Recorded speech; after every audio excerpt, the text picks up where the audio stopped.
And I had white people telling me that I was being a racist, and white people telling me that I didn't understand the black struggle. I mean, you can't get me more enraged.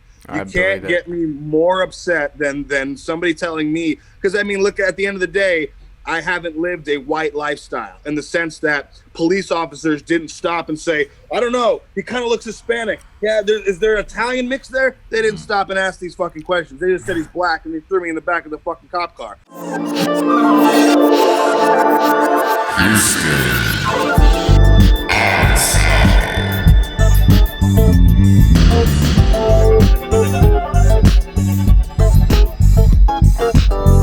What is going on, everybody? Welcome to the Houston Ensemble podcast. We're on episode number 46 today with a special guest, Nittoli. What up? Just chiefing out in California or something like that. Yes, sir. Where are you guys at? Man, we're in Houston. Oh, nice. Okay, that makes sense. Yeah, as per the name, Houston Ensemble. But just for everybody who doesn't know, Nick reached out to us, and we got connected to him, and Nick has a really interesting background, which I'll let him explain here in a second, but we thought it'd be cool to do a podcast with another artist, somebody who's really in the industry. So, Nick, thank you for being here, and why don't you just My get pleasure. into Thanks it? for having me, guys. Yeah. So maybe tell us, tell the people what you're about. Yeah, man. I'm a songwriter, producer at heart. I originally got on a Bravo reality TV show called Bravo's Platinum Hit, starring Carrie Diagordi and Jewel. It was kind of like a American Idol for songwriters. And I kind of used that to leverage myself in the game a little bit more. Eventually learned how to produce and started producing for artists like Snoop Dogg, French Montana, YG, wrote and produced for artists like Neon Hitch and Zendaya. And then at the end of the day, I was always trying to leverage myself in a position where I could do my own artist project. And so around 2017, I caught the likes of Warner Chappell, bump into Genius Entertainment, and got signed to a publishing deal and a record deal, and started putting out my own music. And I make these kind of crazy music videos that are like movie based and stuff. Like we've done everything from like Avatar remakes to Beetlejuice remakes and stuff. And caught some success on YouTube, and here I am today, man. Are you tired of the government trying to calcify your pineal gland and turn you into nothing more than a working zombie? Look no further, because the Houston Ensemble has now been sponsored by the amazing Epic Water Filters. Tell us what they do, Armin. Epic Water Filter is the only true filtration system you need. All these other filtration systems skip out on so many terrible chemicals and minerals that are still in your water and that you should not be drinking. Fluoride, chromium, lead, all these other things that you do not want in your water. We've got water bottles with filters on them. We've got home installation filters. We've even got pitchers. Right now, you can get 20% off any of these items on epicwaterfilters.com if you use our discount code Houston Ensemble, all lowercase, one word. That's Houston Ensemble, lowercase, one word, for 20% off your Epic Water Filter. Wow. Yeah, that's awesome. I was watching the both of the videos you sent, and I like the first one. I forget the title, but it's a lot of the stories about artists and their other artists and their experiences in the industry. You made a lot of I wonder. I wonder, exactly. I wonder, yeah. And so you made a lot of allusions to artists in the past, and some of the perhaps theories, you could say, perhaps just stories about, some of the troubles they went through. If there's something you can explain a little deeper about the meaning of that song to us. Sure, yeah. I mean, for me, man, like I idolized a lot of the people that I'm talking about in that song. So I'm talking about Michael Jackson, I'm talking about Prince, I'm talking about Tupac Shakur, and the song is basically, it's called I Wonder, but from my perspective, I know. So I know what happened to some of these artists, and I know what happened to people like Martin Luther King. But instead of just kind of berating the audience with my thoughts and my definite, I just kind of said, I wonder what happened to this artist. I wonder what happened to Tupac Shakur. I wonder what happened to John Lennon and stuff like that, to try to kind of lead the audience as a horse to water so that they could drink. Well, that begs the question, what do you think happened? Well, man, if we're getting specifics, I mean, Tupac Shakur, for instance, was somebody who was out of control. And anytime you have somebody who's out of control, United States government usually likes to put them in control. And so, it's no coincidence to me that every person from John F. Kennedy to Martin Luther King, who has a voice and who really has something to say, ends up dead with no explanation, and we never find the killers. It's like, for me, I think it's kind of obvious because of how many people we've had come into this country and have the same story. So for me, I was just kind of trying to, like I said, allude to the fact that there's a hub of control that tends to delete these characters from our history books. That is, yeah. That the video is really interesting, and maybe what we could do is edit it in, or edit a snippet in, sure, with your permission afterward. Yeah, for sure.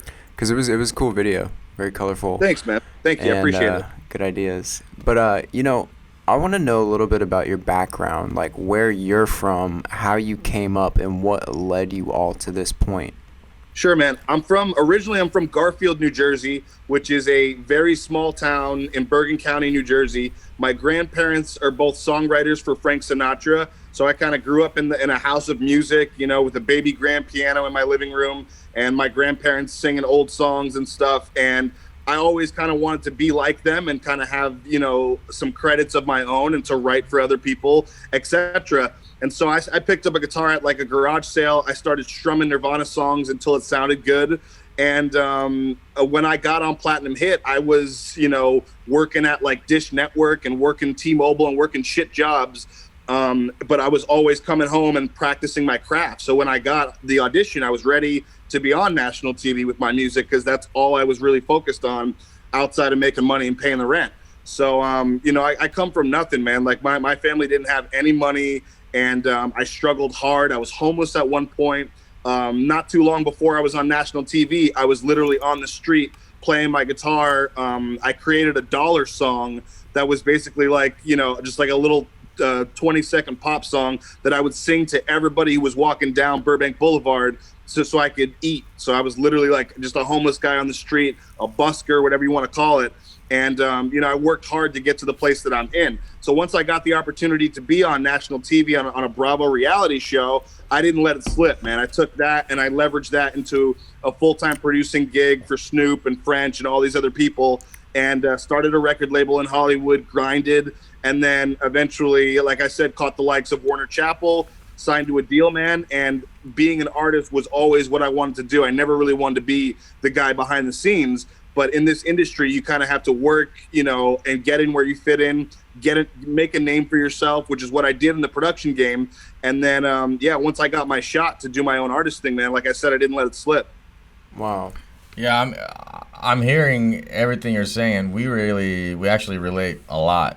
Right on. In terms of, we're artists. We have a band. This is a musical project, Houston Ensemble. And our podcast is an auxiliary thing because we're also into just learning about all kinds of stuff and talking to other people. Awesome. What kind of music do you guys do? We're primarily, I would say, a jazz band with other focuses as well. We play a lot of R&B music, neo soul, and really like anything jazz inspired. Yeah. And Armin, just out of curiosity, are you Persian or Armenian? I'm Armenian, yeah. Okay, right on. My girlfriend's Persian, and I know the Armin name, so I just figured. Right. Yes. Yeah, Right you would of course know a lot of Armenians around there. Oh yeah, big time. Yeah. So, big time. Nick, when you said that your grandparents wrote songs for Frank Sinatra, yeah, how did that so basically what you just said is that did not trickle down like financially to you? No, What man. They like? sold their publishing to it, which is like the great mistake in the Nittoli family, because we could have definitely leveraged ourselves into a much better position had they not have done that. But I think hindsight is 20/20, and they never even had a publishing deal. Like the song that they did for Frank Sinatra was actually Warner Chappell, and they didn't leverage themselves to get a publishing deal. So for me, I always kind of took that in the back of my head as like a life lesson. and to not make that a generational mistake, and to kind of change the tide a little bit, with my generation. So, Wow. Would you say that, the next time around, your conversations and experiences with Warner Chappell, did your history, your grandparents' history, create a precedent for that conversation at all? No, the funniest thing, man, it happened organically. I didn't know that the song that they did for Frank Sinatra, it's called Here's to the Band. I didn't know that Here's to the Band was published by Warner Chappell until I got signed. And so then I got signed, and I kind of went through their history. I went through all the records, and I found that my grandparents were involved with Warner. So it was like 6 degrees of separation. That's crazy. Wow, Crazy. that's actually really cool. That's a cool history to be a part of. For sure. How did you get linked up with somebody like Snoop Dogg? Like, take us through that story specifically. Yeah, man. I mean, I started a record label in West Hollywood with my old partner, and he basically had this amazingly huge mansion house. So we started bringing artists in. We had a studio in the house, and we just kind of started our own record label organically and independently. And eventually we merged our record label with Sony Orchard. And then after that, we started, like I said, we were producing for independent artists. And so we kind of had the reins on people. We could kind of get in contact with whoever at the time for features and stuff. So this artist wanted a feature. We started calling around to see who was available, got the number to somebody who was in contact with Snoop. Snoop heard the record, said he wanted to do it. And then I ended up doing 4 records with Snoop Dogg. And on one of the records, because we had such a good working relationship together on the previous 3, he gave me a personal shout out and called me Slick Nick. A double shout out to my main man, Slick Nick Nittoli, on the record. So that was an amazing experience. That's sweet. Man, I wish I could see that. I have kind of I'll show you guys a video. Okay, cool. Please. Yeah. And then I was going to ask this because and you can tell me whether I made the wrong move or the right move here. Sure. I was approached by somebody who has worked with various artists, including a producer. Similar story, I would say, as you, just starting off with independent artists, making his own production company eventually. And he approached me because what he wanted was for me to write out a few different guitar-led songs as a framework and then send it to him, and then he would then produce. He would basically make it his own song, and it wasn't discussed in very much detail what I would be getting, other than some hint at a monetary compensation of some sort. Gotcha. And when I heard this offer, mostly my alarm bell started ringing. Sure. Like a kind of situation where I don't know what I'm getting myself into. This guy wants songs. That doesn't sound right. It sounds like he's hit up a lot of people. Right. For basically to outsource work. At least that's what I felt about it. What would you think about it in that situation? I mean, this is just something that I've carried with me over the past 10 years that I've been in this business. And I like to tell people because I think it really helps them. At the end of the day, there's this weird fear that people are going to like steal each other's music and that people are going to get taken advantage of. And for me, I feel like a very talented guy that has a lot of different things to offer. So instead of like being so paranoid that somebody's going to steal my work and that's going to be the only good thing that I ever created, I mean, 10% of nothing is nothing. So for me, I just feel like if you put more fish hooks in the sea, you have a better chance of aggregating a bigger fan base and a more notoriety. Even if it's personal experience that you're getting out of it, it's still something that helps you grow as an artist. So you should be cautious, but at the same time, there is this like overall paranoia that people have, especially independent artists, that this one, transaction that they make is going to like ruin them in some way. And it's just not true, man. At the end of the day, this world is so big. There's so many people that are like doing stuff in the music industry that just could have been, a quick way to make a buck. Or even if the guy, here's the thing, like people have this idea that they're going to get screwed over, but if nobody's really hearing, you know what I mean? Like if nobody's like, if that song didn't sell 1 million records, then there's really no, you see what I'm saying? Like there's no big deal. It's not a big deal. Right. So I would just like, for me, I've just tried to work with as many people as I can and to get my talent and my name out there in as many ways as possible. And yes, I have been fucked over and screwed over in some cases, but it didn't make or break me. So I think that's sound advice. Yeah, that actually does seem like it. And it seems like you've had an interesting journey to actually learn all of that to an extent. For sure. So, for sure, man. Just out of curiosity, and maybe I'm being stupid, what city are you in right now? I'm in Hollywood. You're in Hollywood. Okay. Yeah. What's that like right now? I mean, it's so funny because when you say Hollywood to people, they're like, they think you're like bumping into Angelina and Brad and stuff. Like, I'm in my house, man. I've been in my house for like the past year and a half, especially even before the pandemic. I was like a homebody. I have a studio in my house. I work out of my house. So for me, it's like being in a house, man. It's like, I don't really feel the Hollywood vibes. Like I just went down to the Walk of Fame to shoot a music video. I was down there for 20 minutes. It's pretty ghetto. There's a lot of fucking, street thugs and shit. Like, doesn't look too pretty. Kind of looks like Gotham City more than Hollywood right now. And that's scary. That's pretty much it, man. I mean, I don't really deal with all of the Hollywood stuff, Yeah. Do you feel like, even just kind of in light of like the current times, is it pretty dead down there, or do you feel like it's coming back to life right now? Yeah, well, I just went out the other night, and it was good to see like restaurants, filled with people. And it looks like, yesterday was Mother's Day, so I think every restaurant was booked. I couldn't even get a restaurant for my mom and I. Like I really had to dig to find something. That's how crazy it was. And for me, man, like, I'm an anti-masker. I'm an anti-pandemic fucking, mind control person. So for me, it was really good to see the world that I knew and grew up in kind of come back to life, even if it was just for one day. But we're getting some great weather out here right now in Hollywood, so in California in general. So I think it's really hard to keep people in their house right now, which I love. That's good. And I bet everybody's going to be like, you know what? Mom's over COVID. That's right. We really resonate with that. And that was gonna lead me. How did you find us at all? I'm just curious. I found you guys on Instagram hashtags, and really? I hopped on your page. I watched some of your guys' material on Instagram, and I figured it'd be a good chat, so I reached out.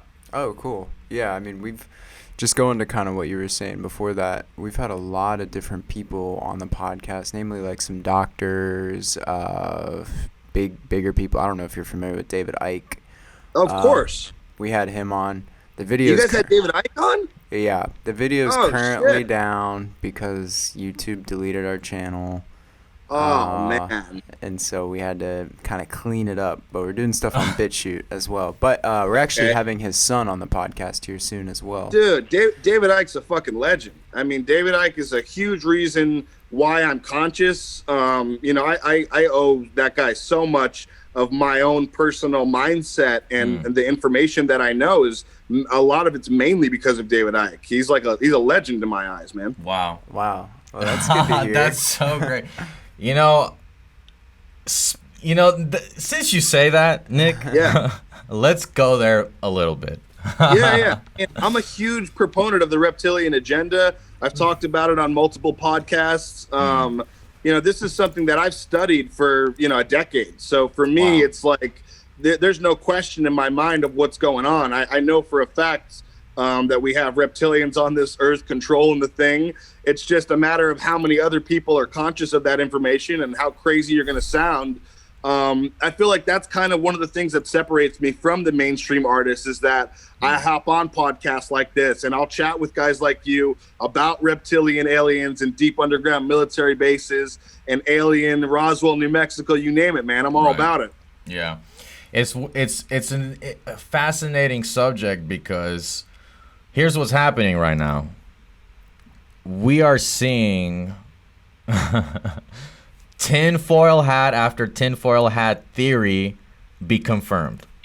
Totally. Every day. Exactly. Almost every day. It's like, Yep. I was just talking to an old friend the other day. I was saying, man, remember when people would be ridiculed to death over chemtrails? Yep. And then we have Mr. Brennan, CIA director, flat out admit that they've Yep. been doing that stuff. You 100%. know? Or the UFO thing. We have Pentagon spokespeople Yep. flat out admit, yeah, Just got we've known. confirmation of that. Yeah. Yeah, and I'm hearing that in June, July, we're gonna have even more D classes on that subject. But it's wild because I remember being in high school looking into this stuff, and people would ridicule me so much that I eventually kind of black pilled myself, and I said, well, I guess I just have to stop because I'm an idiot. I guess everything is boring. Fuck it. Yeah. But at the end of the day, it's like every day, like you said, we're seeing a proof of what conspiracy theorists were talking about 5 to 10 years ago. I mean, the Mark of the Beast was one of the biggest videos. They were talking about the RFID chip and putting it in your hand, and that they wanted this whole everybody on this grid and a control system. We're looking at it. We're looking at it right now. I mean, the Denver airport, has images of a guy with a mask on spraying a virus around, and that's what we're seeing right now. So it's like, for me, I know this stuff is real. I know it's true. And that's kind of why I feel a moral obligation to hop on podcasts like this and to talk that real shit, because I know there's a lot of people that really don't know. And, they're scared. People are scared of what they don't know. And when it comes to, weird theories like this, reptilians and, Mark of the Beast and a satanic elite pedophilic fucking, cabal, people get scared of that kind of information. But yeah, I know it's real. So it's like, it's a tough time. I noticed in that video that you made a lot of allusions to that group, visually and in your choreography. Yeah, you guys got to watch my video for How It Goes. It's solely dedicated to 9/11 being an inside job. I actually get in the Bill Clinton, Monica Lewinsky dress that's featured in Epstein's house. Wow. So when they went into Epstein's house, they found that picture of Bill Clinton in the dress. I get in the dress. So I'm like, I go full blownsies in that. Wow. And then I Alien, the music video for Alien is solely dedicated to Roswell, New Mexico, the alien cover up. And I go all the way, man. Wow. Do you ever worry that, in the business you're in, that maybe you could get in trouble? All the time. But like I tell people, man, like I didn't write Drop It Like It's Hot for Snoop Dogg. You see what I'm saying? Like I'm a low level guy in terms of like, in comparison to people that are getting nominated for Grammys and winning all types of awards consistently on Billboard. Like I'm kind of a guy that's made his career off of his hustle and his hard work. So for me, it's not like anybody's taking money out of my bank account. Like that's just not happening. Right. So you feel independent. When since you're even like closer to you're separated less than we are, and you're actually kind of in this scene, and at least hearing what people say, do you ever get wind of anything kind of in this realm of like let me take an example. It doesn't have to be this, but like straight up adrenochrome. Yeah. Or things like that. Do you ever get wind of that in these circles? That's another music video you got to watch. So I have a song called Adrenochrome, and the music video is covered in blood, and it's solely dedicated to that topic. I'm actually writing on a chalkboard the components to Adrenochrome and stuff about the Franklin cover-up, stuff about the Save the Kids movement, and you guys got to check that video out for sure. But yeah, man, I mean, I do get wind of some stuff. I have some high level contacts that obviously I won't name on here, but I have relationships with people in some high places that are friends of mine, that have been friends of mine before they got those positions in high places. So for me, we just kind of hop on the phone sometimes as old buddies, and I'll hear some stuff, and they know my position. I obviously know their position, and there's a mutual respect there. So I do get information. It might be one of the reasons why I haven't had anything happen to me. So yeah. Oh, you're saying as in you kind of know, it's like you know about them. Thus, if something were to happen, it would kind of be a little too obvious. Yeah. Like I said, I have friends that they're in positions now that they weren't in when we were in high school. That are they're a part of the system. You know what I mean? So for me, it's and we still maintain a friendship without any of that stuff kind of colliding. So for me, I'm able to hop on the phone and find out. Like when this pandemic first hit, I was able to just kind of make some calls and find out exactly what's happening right now, which calmed me down, needless to say. And give us something. Give us something that I know you need to be totally careful. I get that for sure. We want you to be. Yeah. But I mean, the dude's making songs about this stuff. I don't know. You're right. You know what? I am. Give us something interesting, something that maybe people need to hear. I don't know. Yeah, I mean, I'll tell you something that people need to hear. When a certain letter was posting about this stuff, they mentioned that Jeffrey Epstein was the quote unquote keystone, meaning that he is like the main component to all of these people coming down and actually being brought down, mass arrests actually happening, etc. And that's true. It's that case isn't going away. Ghislaine Maxwell's case is not going away. These people will eventually be brought down because this has nothing to do with the control system and the high level people who make the news go away. This has to do with the real patriots of this country who don't give a fuck about those people and are willing to take people down. So look forward to some of your favorite celebrities and some of your favorite rap artists going down because they were involved in this and they went to this island and they partied in a way where they thought that nobody would ever see them or ever find out about their wrongdoings, and they were wrong. So look forward to that. That's good. Speaking of which, it's funny that you say that because this is related. And I've been going through pictures of celebrity, I should say, transformations over the years. And some of them you could definitely say, well, that's just a nose job. That's a facelift. I know what that looks like.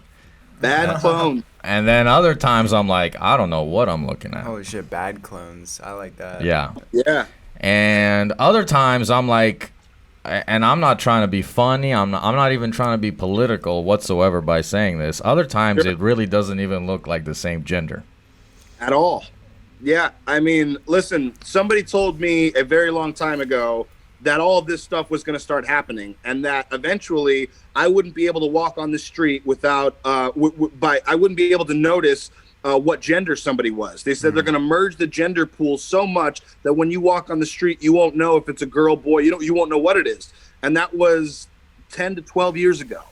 So it's actually happening. It's happening on a big level. And as far as high level people, they're cloning them. I mean, listen, the number one thing you'd ask for if you had $1 billion is more life. You'd want to live, you want to stay on this planet as long as you could. You might want to go to other planets. So these people have that kind of money, and they've definitely asked those kind of questions, and they have been answered. And in a lot of cases, you're not really looking at the real Tom Hanks, and you're not really looking at the real Eminem. A lot of these people have been replaced, and it's very obvious. Yeah. Oh, man. And it's crazy to watch. But it's also crazy, when you start to actually realize these things. And really, this is for people who haven't looked into it so much. When you start to realize all these things and look into it, and then you go back to old videos or like, for example, Armin and I were watching George W. Bush Sr.'s funeral the other day in slow-mo a lot of the time. Bro, there's some weird stuff that goes on in the funeral. There's some little stuff that gets passed around. There's some letters, the notes. Besides the notes, which is weird in itself, there's a moment where George H.W. Bush Jr., whatever, is walking down the aisle, main camera shot, and then he quickly goes into his suit pocket and grabs something, really obviously. But then the best is Jeb Bush's face when he reads the yes. That's what that was another part of this. Like, everybody was like is trained in secret societies to make sure they got a blank face. Jeb missed the memo. Jem is like fucking obvious as fuck. He's telling the whole world. He's like, oh, what? Did you see that?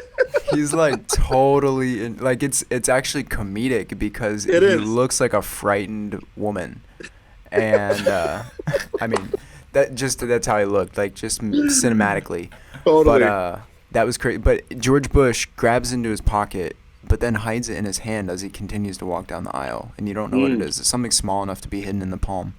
And then he walks up to the front row, shakes Donald's hand, shakes Melania's hand, shakes Barack's hand, shakes Michelle or Michael, whatever, and and then slips it to Michelle. Slips whatever was in his hand to Michelle, and if you slow it down, you can see it. I've never gotten clarity on what was actually in the note. The biggest thing that the most culminative idea that I've gotten is that it was a note from the Trump family saying that they're all going down for crimes against humanity, child trafficking, sex trafficking, etc. Yeah, that's allegedly. We're gonna say allegedly. Yeah, allegedly. I know the MSM story was that it was a piece of candy. Yeah. Imagine shaking the hands of the most powerful people just to pass down a piece of candy during a funeral. Yeah. Right. And then people, it's just that easy to cover a story. It's just that easy. Back to what I was saying about Epstein being the keystone. If you look at the Prince Andrew situation, that's not going away. So it's like, listen, we got flooded with a bunch of information this summer about adrenochrome, about child trafficking, about all of these people going down and all that stuff. And then all of a sudden it just went away. Like literally, like most of the stories that were being talked about this summer, as far as the mainstream media goes, they're like, nothing's wrong, everything's fine. Ellen and Oprah are still your heroes. Right. Tom Hanks innocent and shit like that. But the thing about it is the Prince Andrew story never went away. The Ghislaine Maxwell story never went away. The Epstein story never went away. So that's what I mean by, I think that somebody is right when they say that Epstein is the keystone, because that goes all the way to the Queen. That goes all the way to, the powers that be at the end of the day, the real powers that be. So I think that we're going to have a very interesting next couple of years where a lot of these people really go down for crimes against humanity. I think it's obvious. That sounds, I mean, Did that you have sounds something good. to say? Go ahead. Yeah, go ahead. If we extrapolate, let's go all the way to the end of this snake for a second. Sure. All the way at the end, allegedly, theory, the theory is that, like you said, the interplanetary influence that is going on this planet. So allegedly, there are many groups that are inhabiting this planet and are aided by the government to inhabit this planet. One of the main commodities that these groups accept in exchange for trickling some technologies to us, trickling some information to us, is humans, flesh.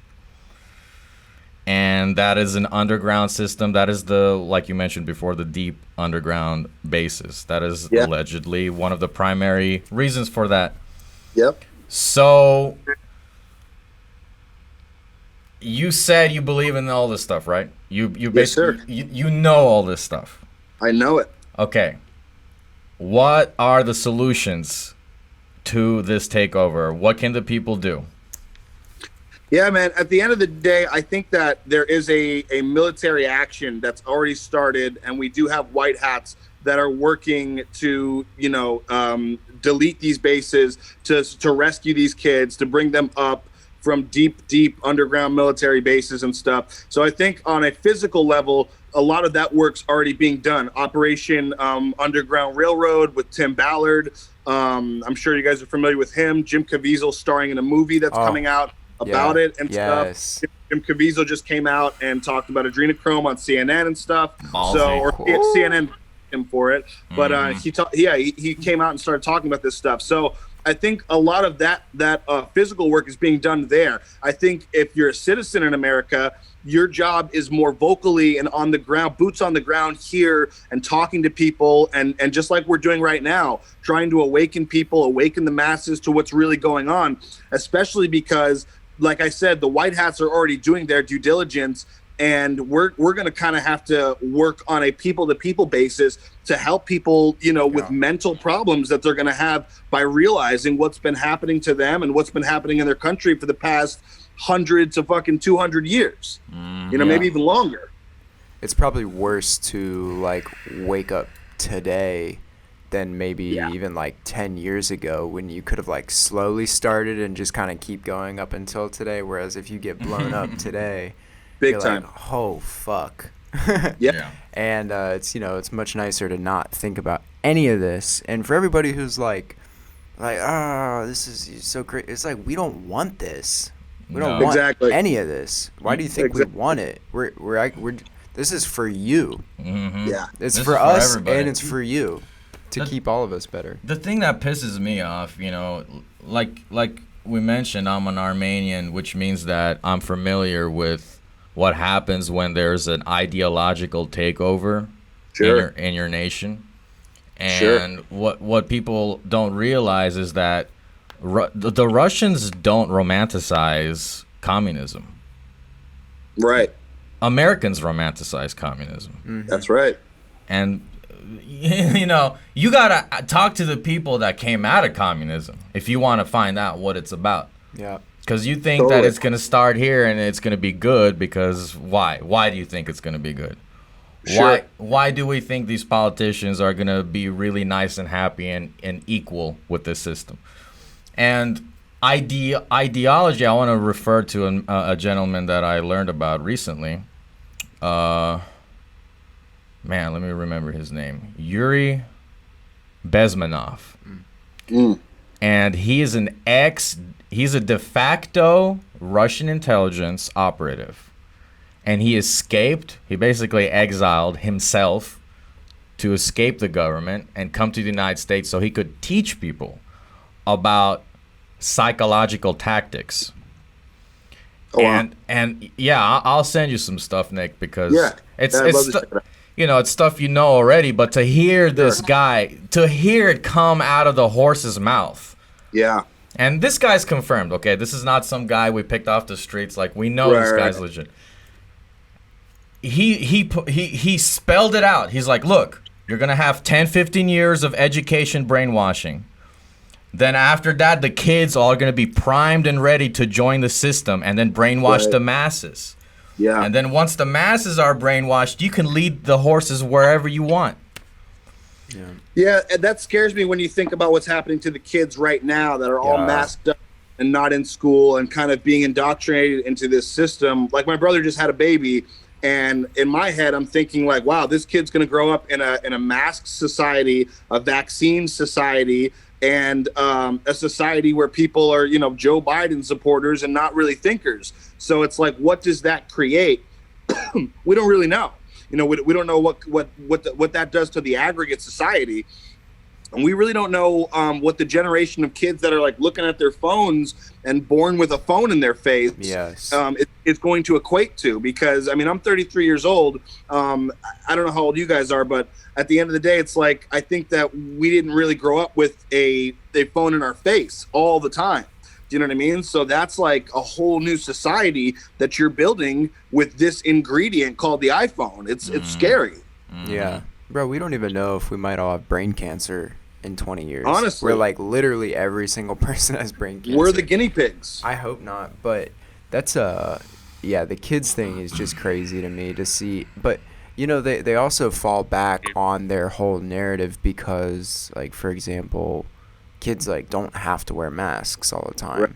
Like younger kids. And so it's like, what are you saying? Are you saying that it's bad for really young kids to wear masks because it restricts them from breathing, or they're immune from getting COVID? And we know they're not immune because you've said they're not immune. Well, it's the same thing as when a pregnant woman is not allowed to smoke or eat, a certain type of fish or mercury and stuff like that. You're like, well, if I'm allowed to do it right now, why are you not allowed to? Oh, because you're about to breed and bring in a new life form, and that new life form is hypersensitive to this, and they're going to have severe problems if you do intake this stuff. So I think that they're just showing their ass, Yeah, and to go with that, speaking of pregnancy, And that was a good point. Like, okay, you're not supposed to eat fish. You're not supposed to drink alcohol or shellfish. Yeah. You're not supposed to smoke cigarettes, Cigarettes, etc. yeah. It's like, yeah, that all makes plenty of sense. So why would I also think that putting some enormously active foreign chemical in your body would be just as safe? Like, honestly, Yeah. I think you could eat a piece of shrimp over having this brand new chemical being injected into your body. And by the way, they just Totally. released I forget which company it was, so I'm not going to quote which, but one of the major three.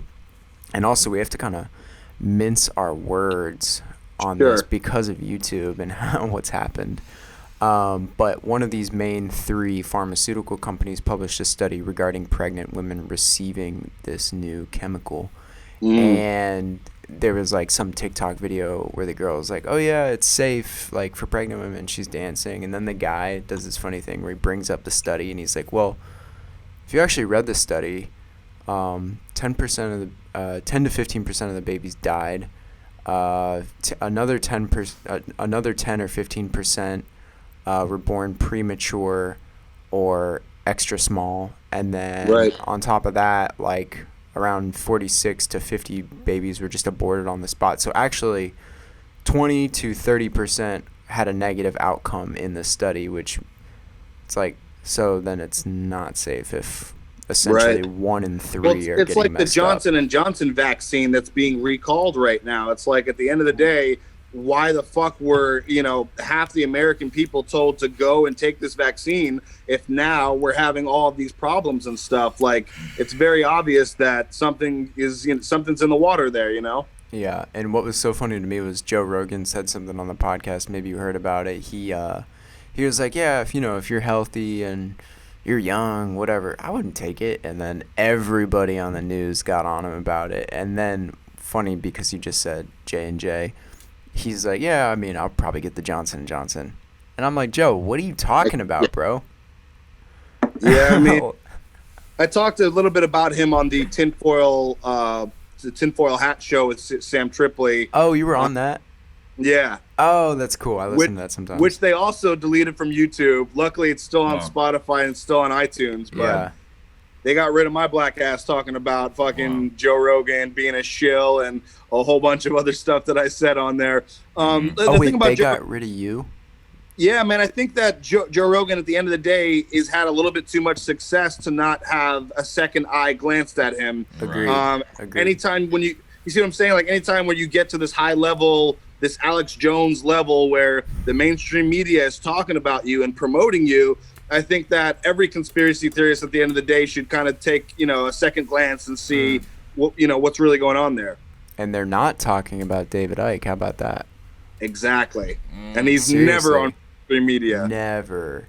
Guy's a man, legend. He really is, and he was super cool. He was like, not to demean ourselves because we're all somebody, but like, we're nobody for David Icke right now, or like, we have an early podcast.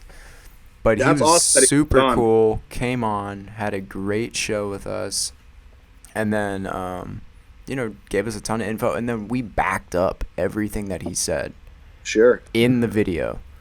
And of course we took quite a bit of heat for it when when David's talking about Black Lives Matter and George Soros, one of somebody here Sure. in town was like, this is anti-Semitic and racist and blah blah blah blah. I'm like, bro, no, it's not about that. You're missing the whole point. And Yeah. I'm not sure what ethnicity you are, but I'm assuming it's not white, right? No, yeah, I'm black and Italian. Black and Italian. So Yeah.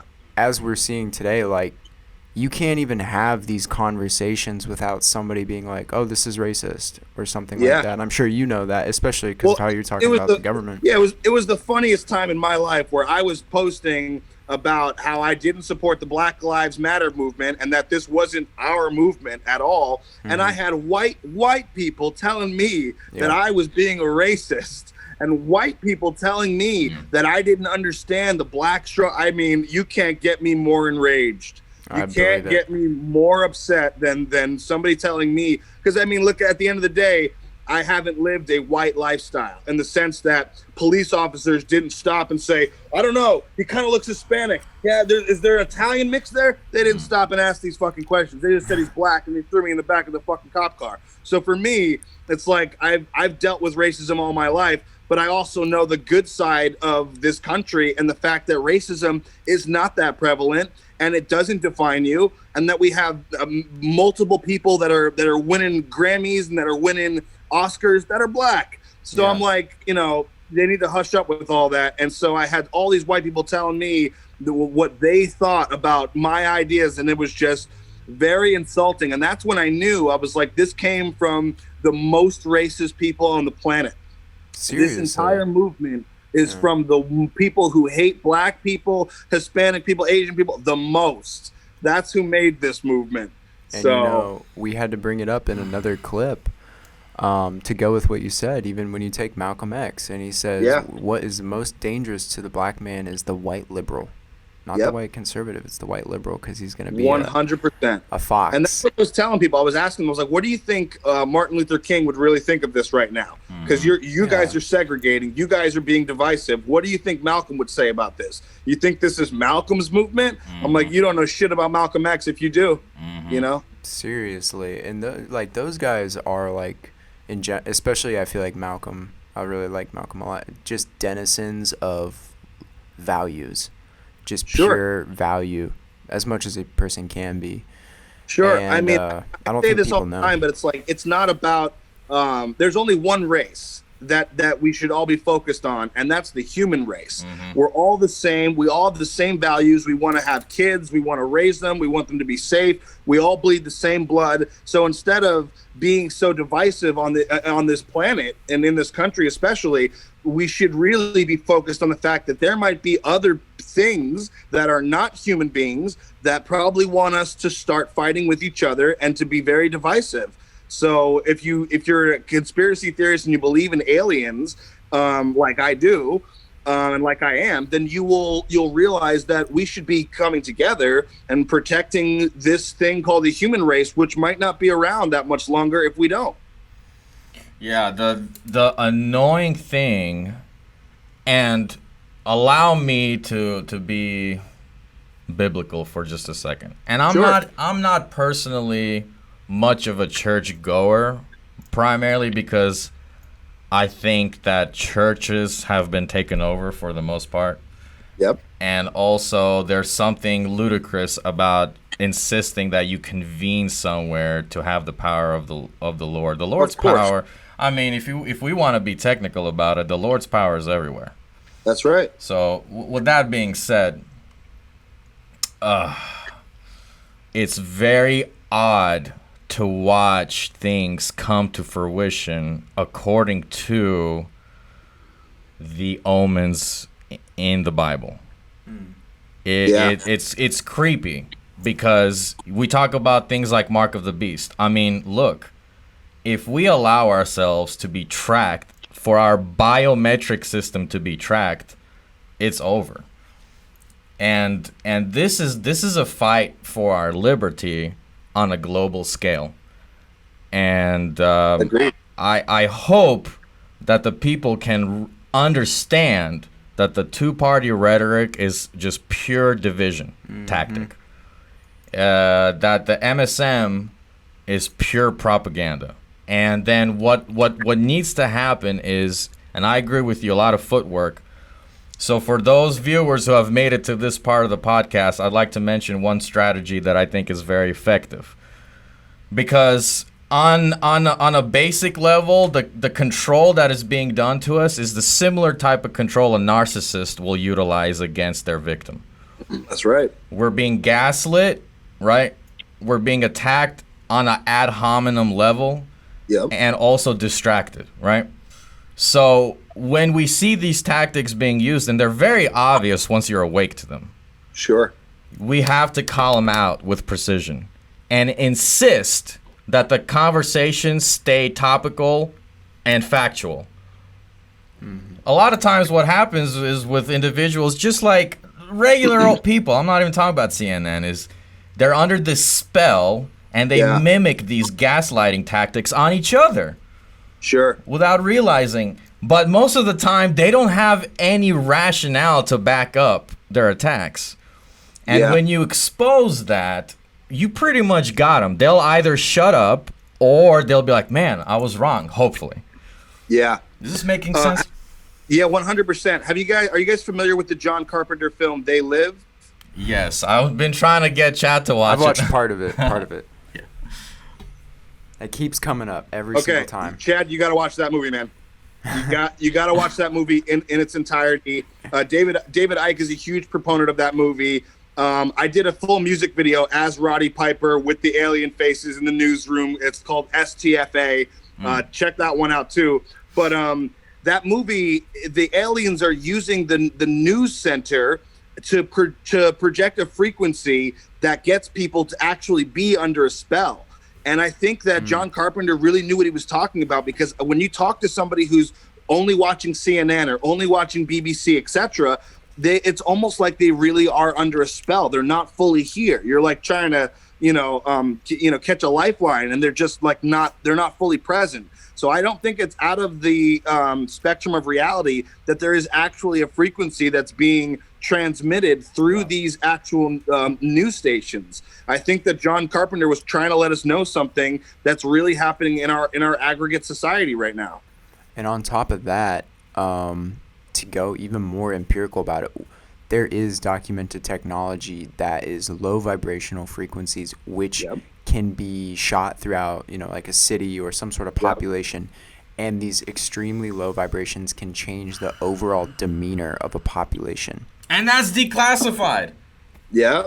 And that's declassified. And you try to tell people, and it's like, yo, it's all out. It's all out. And a beautiful thing happens when you, for a second, try to remove your ego and think about it. Because I almost feel like deep in everybody, they have a gut feeling that something isn't quite right. They do. Sure. Even the ones that follow the rules to the T.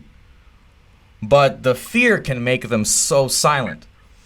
If you just humor us, okay, we're crazy, right, Nick? We're all crazy, right?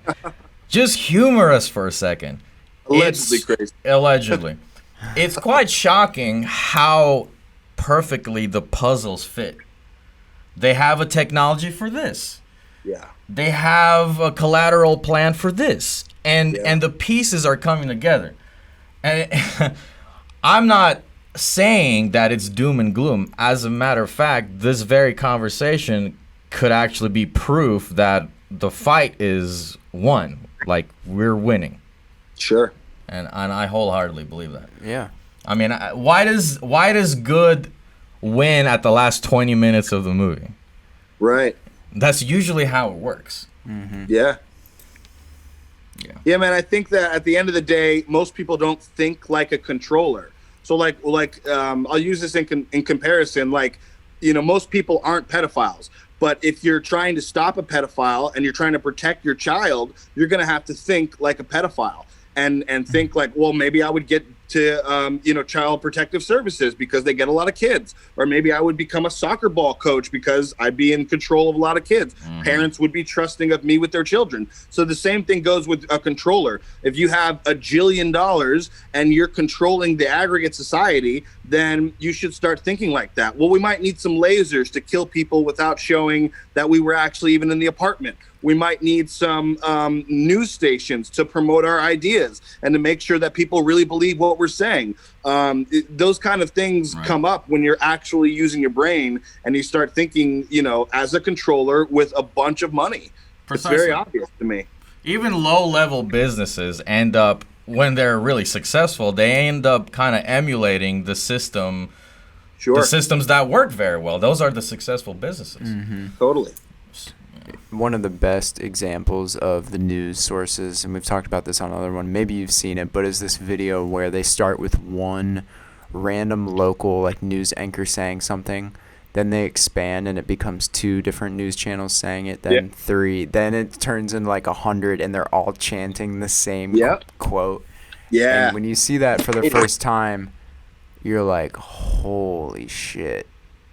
But the problem is, for some reason, people maybe like us are more receptive to it. We're just more open to it for some reason. And I was telling Armin the other week, like, you know, early on during COVID, I was like really on top of it right when it kind of first surfaced, and I saw the article, and because I was like, whoa, this is gonna be crazy, blah blah blah blah blah. And I was nervous. I was like wearing a mask early on. I was getting the insider info. We all are, man. The insider info where it's like you got to wear N95 or you're not gonna be safe. It's like, okay, cool, I'm gonna do that. But then I was out in Big Bend National Park camping, and I saw the David Icke London Real episode number 1 that came out, and I watched like 20 minutes of it in Big Bend just to see what he was saying, and he said all this stuff right in the beginning, and I was like, oh my God, this makes sense. 100%. But I'm like open to it, and I wasn't prior. I mean, to an extent. So I don't know. Yeah, man, I'll be honest. I freaked out because for me, like I said, I've always looked at the Denver airport murals, and they've always scared the shit out of me. And I really thought that this was the big one. And then I really thought about it. I mean, my studio at Jim Henson Studios, you know, I'm bumping shoulders with people like Justin Bieber, Common. Like, there's a lot of big people that are in that place. So for me, I started thinking, you know, as a little bit of an insider, I was like, they're not going to release anything that's that crazy and kill some of their, you know, some of their main people. I just never believed that. So for me, I was like, it's probably something like a cold that goes away. And if you're 90 years old, it might kill you just like a fucking cold would or pneumonia would. Right. Yeah. And so they're going to use this as much as they can to restrict us. I had a little bit more faith in the American people. I thought that we would reject this a little bit more than we have, especially the mask order. I mean, it's uncomfortable. You know, there's a lot of people who have respiratory issues. So I thought that there would be a bigger pushback. But it is dying down right now, which is really great to see. Yeah. So we can only be hopeful for the future. That's what we've kind of said this whole time. Honestly, it's been nice to be in Houston/Texas this whole time because we've really even been kind of just working the entire time. And you guys got a lot of Trumpers out there, I'm sure. Yeah, I would say so. A good amount, you know, Trumpers, like you said, these days are, and I quote, they do not announce their strategies to the enemy. Right. And you know, that's a wise thing to do. Like, I actually have a lot of appreciation for Greg Abbott. I'm not saying he's perfect, but I'm the governor of Texas. But like, you know, even Florida as well. DeSantis, the governor of Florida, like they're actually kind of putting their foot down on some stuff. And I'm actually surprised about that. I'm like, holy shit, it's actually possible for somebody to put their foot down on something. Yeah, we're stuck out here with Gavin Newsom as our, and they're trying to vote him out. So hopefully that happens. I think they have enough votes to actually get him out. So we'll see what happens there. I read about the effort to do so. It's very interesting how the system is designed so that even if you have a lot of votes, it's going to take a month to confirm the votes. It's going to take another month to take it to court. And it's like, we're going to be looking at a few more months at least before even a peep comes out that he might be going. Sure. But I'm also hopeful as well. Nick, we're approaching about an hour here. Right on. Time flies with you guys, man. Perfect. Seriously. Yeah, bro, this was really fun. And likewise. Maybe we can even do it again sometime. We don't want to take up too much of your time today. Yeah. For sure. And perhaps we can be incommunicado as well about certain things. Oh, for sure, man. That's one of the blessings when I do a podcast like this with like-minded individuals. We usually just become friends and start texting each other links and stuff like that afterwards. People like us that are awake to this information have to stick together and kind of have an obligation to stay in contact with one another and to help promote this information to people who don't know what's up. So for sure, you guys always have an open line with me, and thanks so much for having me on. This was great. Totally, man. Perfect. Thank you for coming. Everybody, Nick Nittoli, we're going to link all his stuff in the video. Make sure to follow him. It's been a wonderful time. Make sure to like and subscribe to the podcast to get more content. Anyway, we'll see you guys next time. Nick, See you, bro. We'll talk to you soon. Thanks, guys. And have a wonderful day.